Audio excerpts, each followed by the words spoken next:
Nthawi zina timalankhula mwina tili pamalo ena ake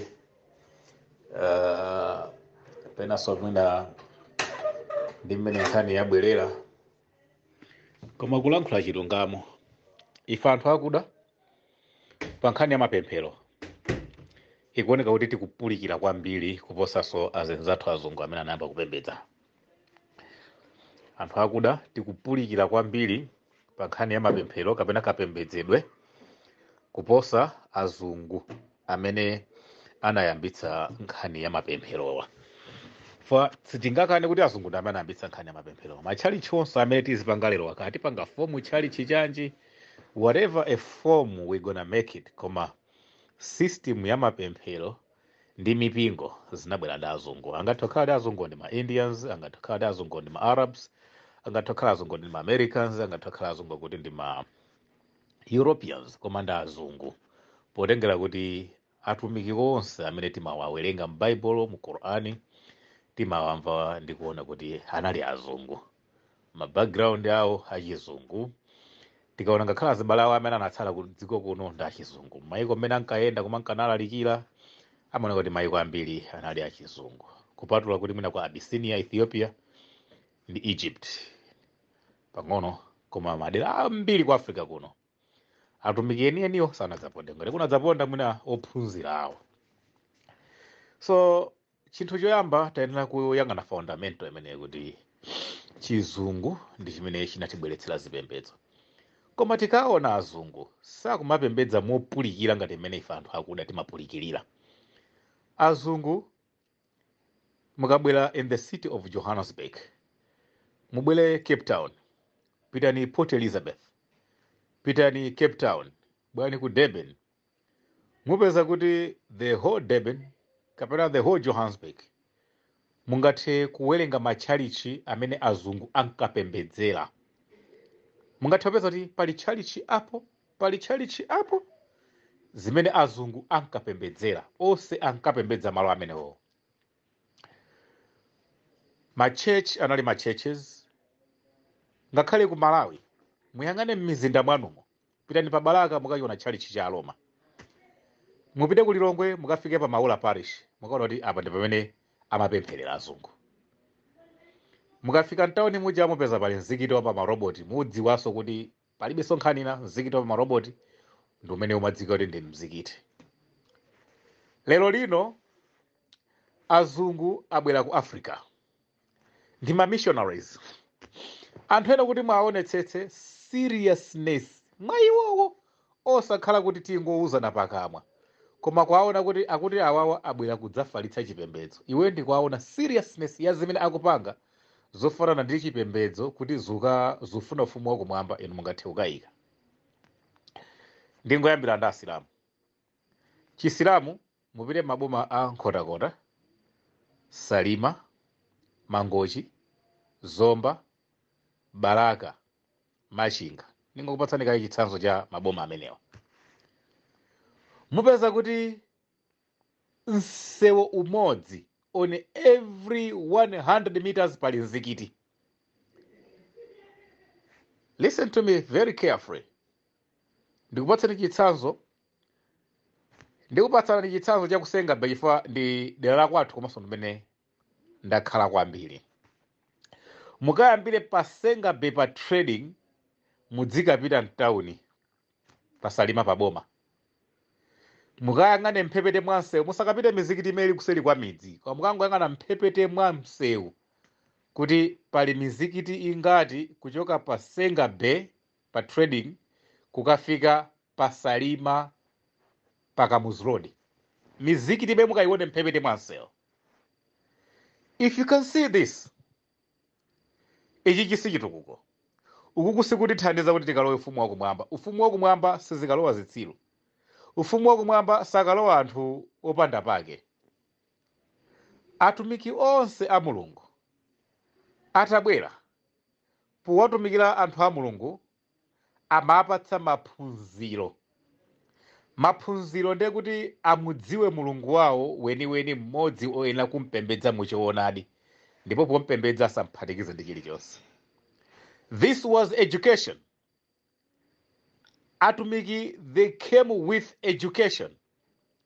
Chisilamu chini yakecho mau oyambilira it was education, kumuphunzitsa kuwerenga za ukulu wa Mulungu.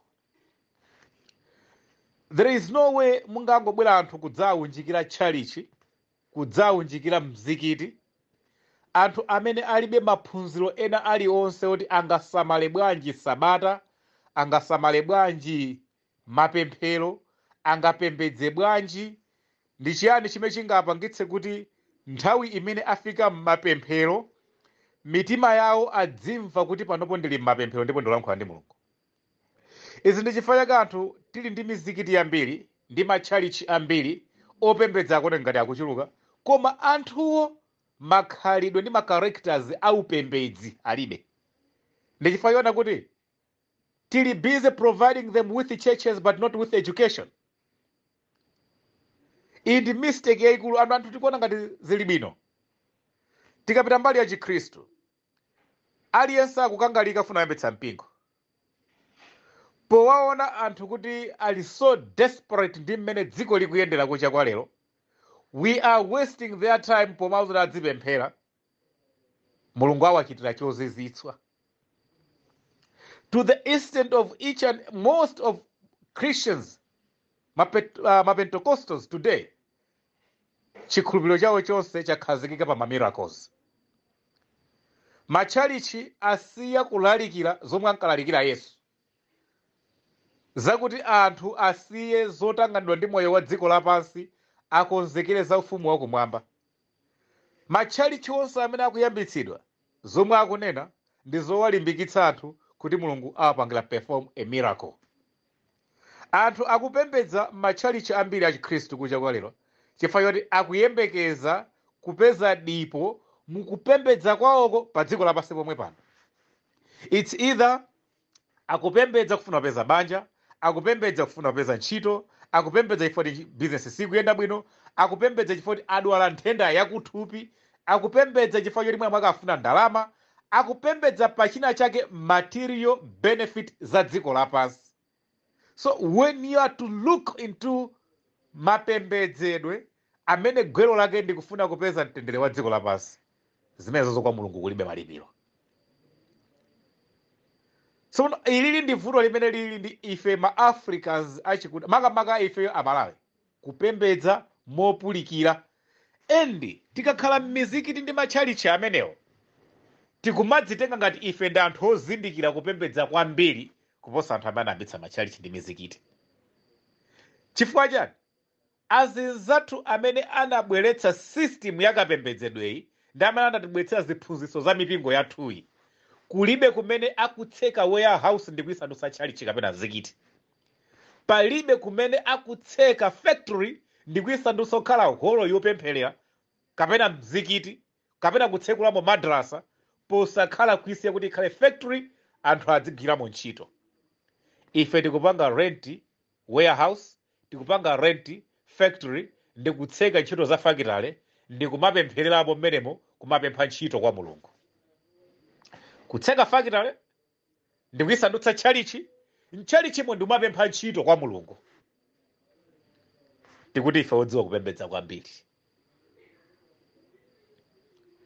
Palibe aluya amene akubwera ku Malawi kudzaphunzitsa ma skill kuti asilamu akhale well skilled, asilamu akhale ndi secular ma school ma secondary ma university owaphunzitsa zinthu zosiyanasiyana zomwe zingawathandize kupeza ntchito ndi kuyambitsa ma business, technology and science ndi zinthu zambiri zothandiza moyo wa dziko lapansi.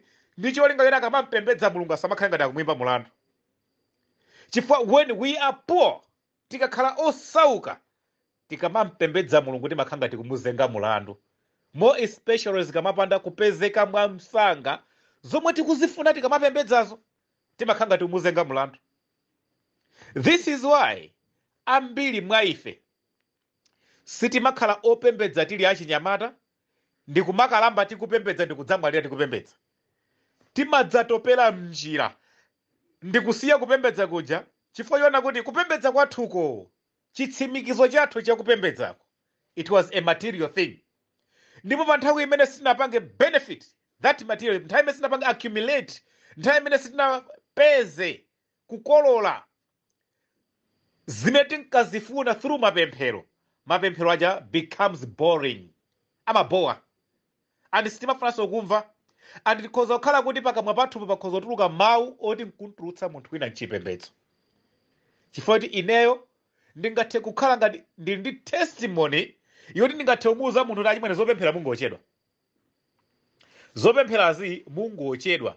Ine mmene ndikulankhula choncho moti zopemphera zimuchedwa, ndili ndi testimony, ndakhala ndikupembedza for 15 years, palibe chimene napeza ndine mukupemphera, and ndikulankhula ndikuchoka pasi pa mtima. These people are very dangerous pa chipembedzo ndi pa chikhulupiriro. Akanakhala ngati azungu amene amabweretsa matchalichi, at the same time anabweretsa soluso ndi ma skills otiphunzitsa ife kachitidwe ka zinthu pa nkhani ya zachuma ngati imene amachitira kwawo, kupembedza bwezi chi chinthu chokoma. Koma zimaoneka kuti awiri ife pakati pa ife ndi azungu tikalowa ntchalichi chifuna kampembedza mulungu, timalankhulana ndi mulungu mosiyana. Ife tili ndimene timalankhulira ndi mulungu, iwonso ali ndimene amalankhulira ndi mulungu. Ndi chifukwa ife nthawi yonse mulungu timakhanga tikumkalipira chonsecho tikumupempha, timakhanga tikumunyanyalira, timakhanga tikumudzudzula, timakhanga tatopa naye, chifukwa zimene tikufuna sizikutheka mwansanga. And chifukwa tazindikira kuti church, it is an industry that is growing very fast. When I'm saying church ndi mizikiti yomwe, ndikuti nsewu ndi nsewu ndi church this side, mzikiti this side, church that side, mzikiti this side.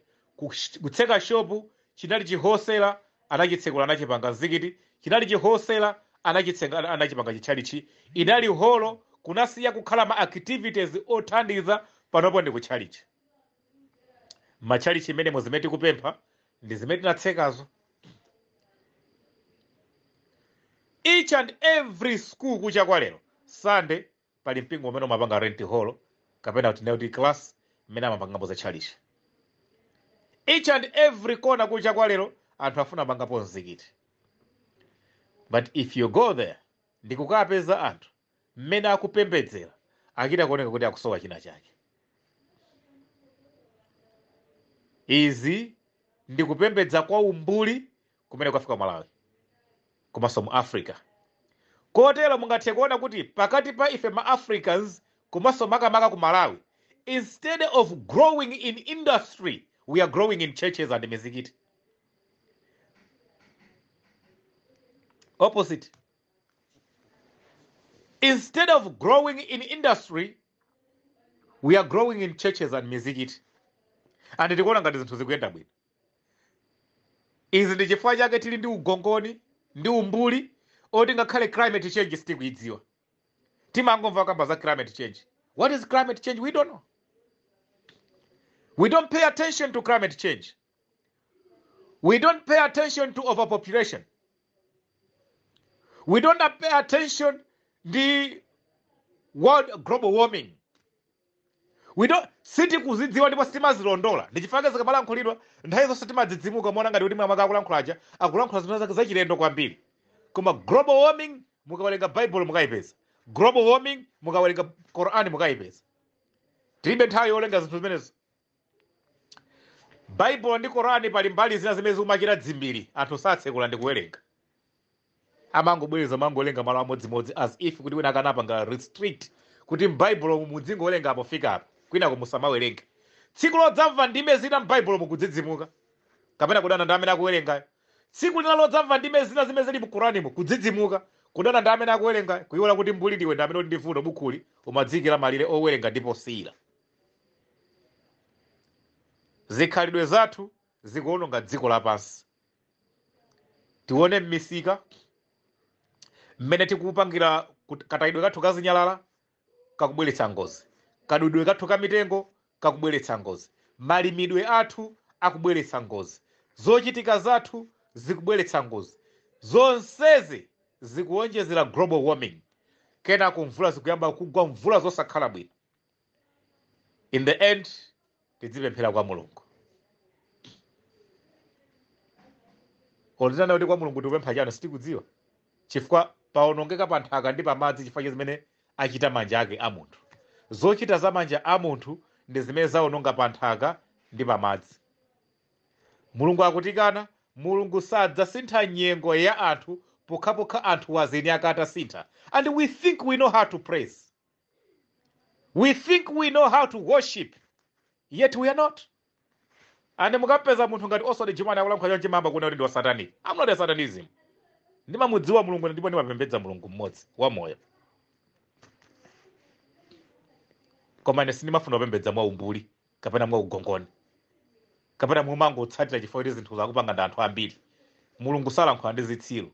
Mulungu amalankhula ndi anthu anzeru. Takamba kale masanacha kuti Mulungu ngati akuti ife tipewe kupanga zinthu zonyasa, zoyipa, zimene zingakatilowetse ku moto wa Gahena.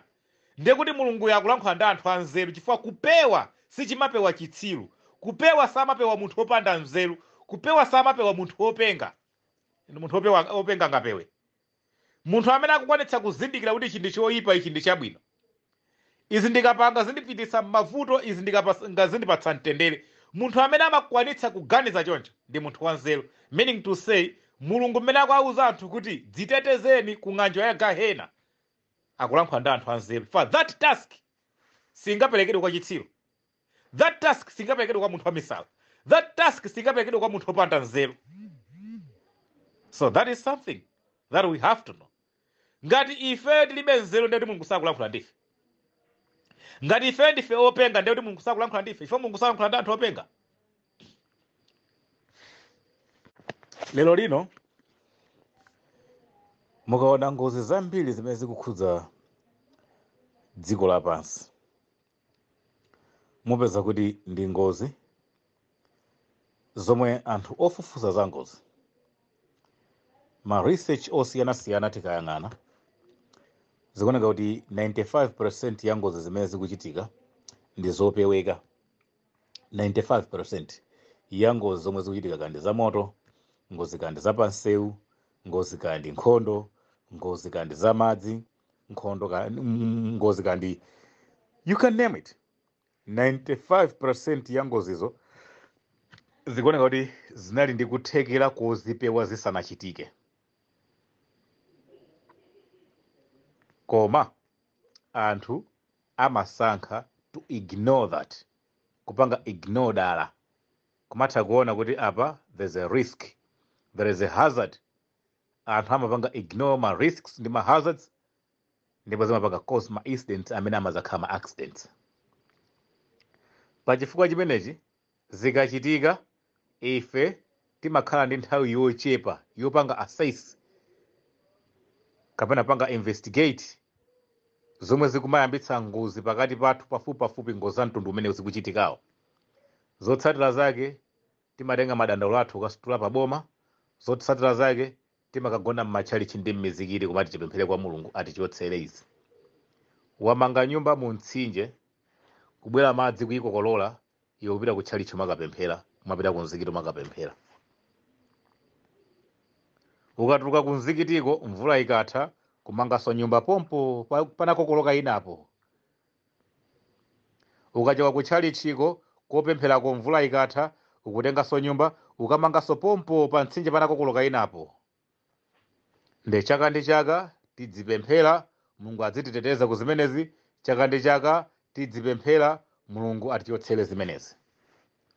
We think we know how to pray better than anthu amene anabwetsa zipembedzo.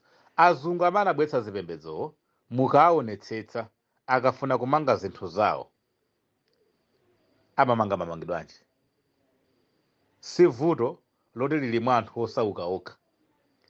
Vuto limene lili m'dziko lathu lili mwa anthu ngakhale olemera. Vuto limene lili ngakhalenso ma idiots amene akumakhala ma governments. Pa nthawi imene akumalephera kugwira ntchito yofanana ndi udindo ndi mmene analembedwera. Ku South Africa kuno panonso zikuchitika. Masiku ambuyomo azungu mmene amayendetsera government zawo kuno ku South Africa, mupeza kuti pali malo ena oti ndi chipululu palibe olo munthu nali samene amakhalapo. Anthu ali ndi madera amene amakhala anthu amayenera kuti ayikidwe malo amodzi, sizimaonongetsa chuma cha boma.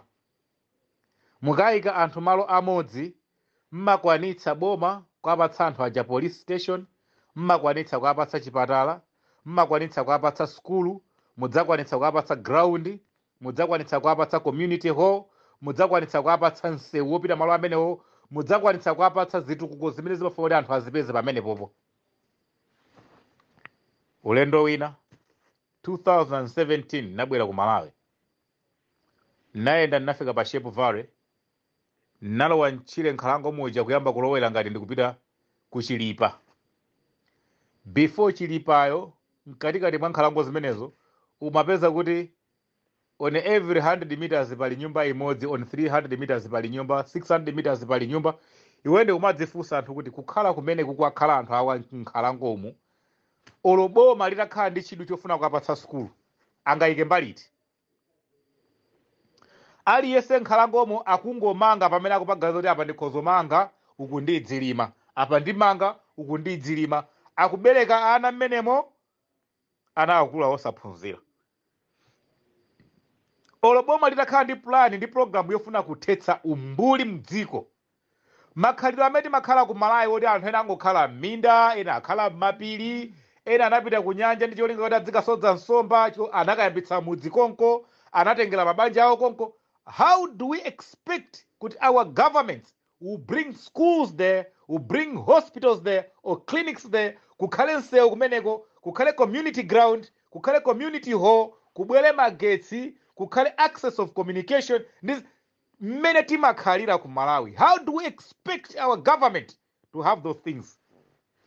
Kuti apange provide kwa anthu awo. Aliyense afuna kukhala payekha, ndipo pamene wakhala akuyembekeza chitukuko cha boma chimpeze.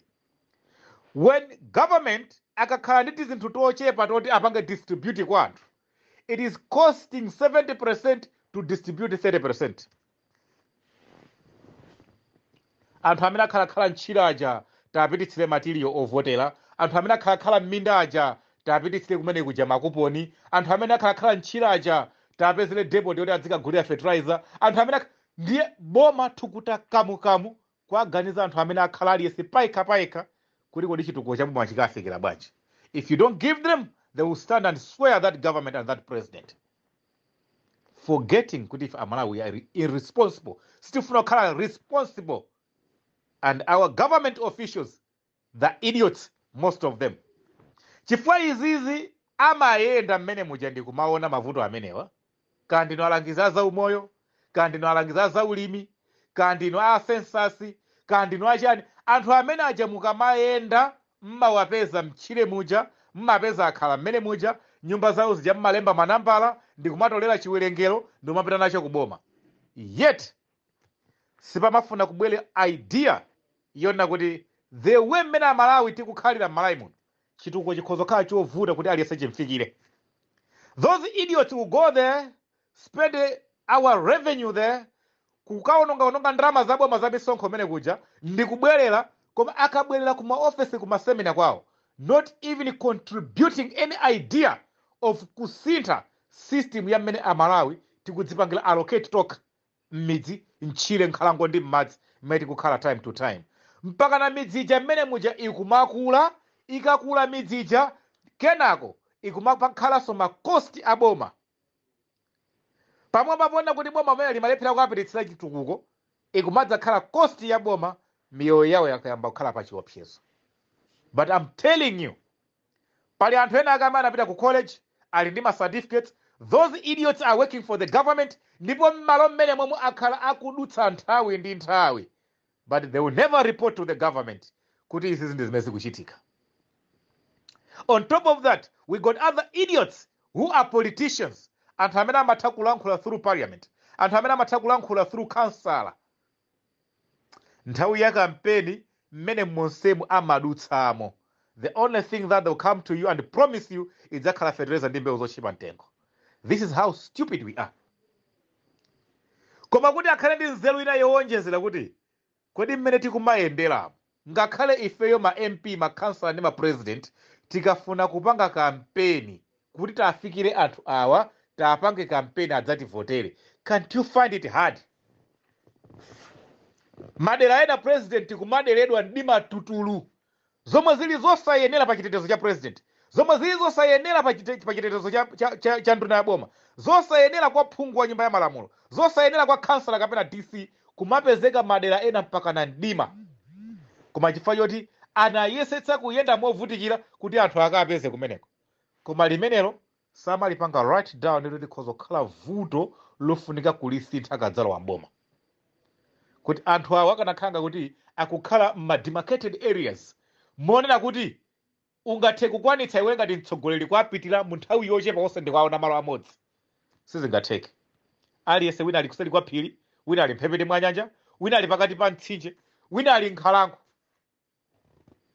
ena ali kumphanga. Osewa kuti Amalawi aliyense ali ndi ufulu oumba njerwa, odula mitengo ndi kumanga sakasa pamene pansangatsa ndi kumakhala.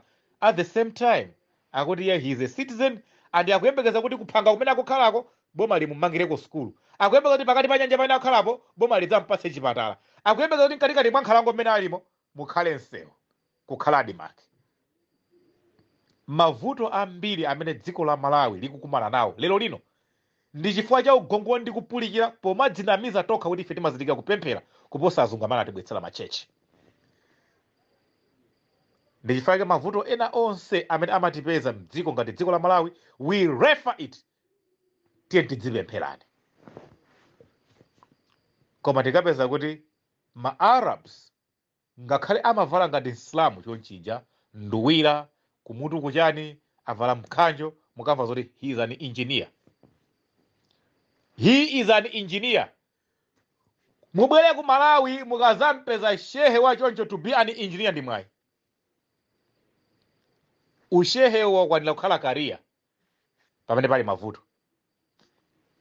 Chongo khala sheikh wakwanira kukhala career, adzidya, adzikwatira, anaka adziphunzira, adzipanga chilichonse through that. Kungokhala mbusa career, adzilipira skulu ya ana ake mpaka nayendera galimoto, amangitsa nyumba through ubusa. Zasokonekera. Pamene azinzathu amene ali mabusa, mafadhala, mandani kwinako ndi ma-professionals. Ndi ma-professionals ali ndi zinthu zina zimene amapanga zimene zimapatsa chuma, ndipo akamapembedza samayembekeza kuti kupembedzako ndimene kudzipanga ndalama zimene ana awo aziphunzirira skulu. Ndi chifukwa ife kusokoneza katangale sikudzatichoka, chifukwa chonena kuti zinthu zomwe sizimayenera kukhala ngodya zopezera chuma chosamalira mabanja athu ndi zimene ife lero lino tikufuna kuti zitipatsa ndalama tidzisamalira mabanja athu, zitipatsa ndalama tilipirana athu skulu, tigule galimoto, tidzitchena, timange manyumba. Pamene sizimayenera kukhala choncho, sizimayenera kukhala choncho. Ndifake chilungamo pakati pathu sichingabwere ndife anthu amene tikutsata njira zolakwika zosiyana ndi anthu amene atiphunzitsa zimene tikufuna kupangazo. Even in democracy tikumatha kuona kuti democracy inabwera ndi azungu, koma democracy imene tikupanga practice in Malawi si democracy imene azungu amapanga. So meaning to say, ngati zimene tikupangazi si zimene tinaphunzitsidwa ndi mphunzitsi wathu, ndiye kuti siza ku school. We should find another name. Ngati kapembedzedwe tikupembedzaka sikapembedzedwe kamene amapembedza anthu amene atibwetsera zipembedzozi, ndiye kuti ukuku sikupembedza, tanena kupezera dzina lina. Ndi chifukwa chake mipingo tikamaletsana zonyasa kumavuta zonyasazo kuti tizisiye, chifukwa behind zonyasazo kuli ma benefits. Zotsatira zake sumaona ngati anthu akudana nawe chifukwa cha zonyasa zimene kupanga zija, umaona anthu aja akukudulira mchere wako. In a result, aliyense amaganiza zoyambitsa mpingo wake kuti zonyasazo adzikapitirira kuchita mu mpingo mwake popanda omudzudzula kuti ma benefits amene amawapezawo asayimire pa njira. This is why mudzaona kuchuluka kwa mizikiti, this is why mudzaona kuchuluka kwa machechi oyambitsidwa ndi anthu apa. Apart from machechi amene niyo madziwa, apart from mizikiti imene niyo maidziwa, lero lino who don't want to run mzikiti, who don't want to run madrasa in Malawi? Ndi ndani amene safuna kuyambitsa church ya Pentecostal ku Malawi? People, they think like praising God, it's an industry. And it is an industry true in Malawi. And we are fast growing in that industry than the real industry that makes money. Malawi ndife anthu omvetsa chisoni. Makamakapo maganiza kuti ife tikozokhala ozindikira kupembedza kwambiri kuposa azungu amene atibwetsa zipembedzo. Sa also ndi chumani. sindigwiza nakuchita kwa zinthu wachonchoko.